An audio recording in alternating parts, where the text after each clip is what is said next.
नमस्कार, हमारे चैनल में आप सभी का स्वागत है। मैं गाने जा रही हूँ लोकगीत। आप लोग को जैसा लगे कमेंट करके ज़रूर बताना। हमारे चैनल को लाइक सब्सक्राइब जरूर करना दोस्तों। फुल वॉच करके हमारा वीडियो देखो। नैहर माला गई ना मनवा हमारी कबू जाएगा मनवा। नैहर माला गई ना मनवा हमारी कबू जाएगा मनवा। गौआ कई लोग वही बहुत बोली माँ। गौआ कई लोग वही बहुत बोली मारई।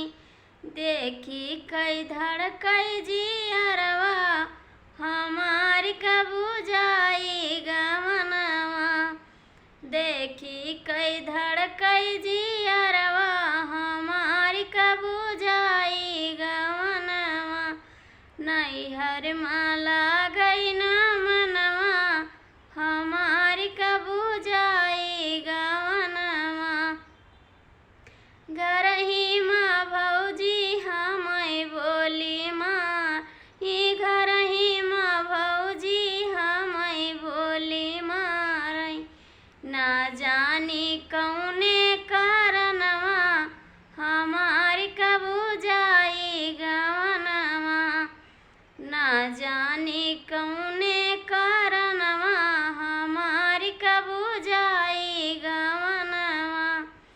नैहर माला गई ना मनवा हमारी कबू जाएगा मनवा। सैया बेदर्दी दर्दियौ ना जान। सैया बेदर्दी दर्दियौ ना जानई।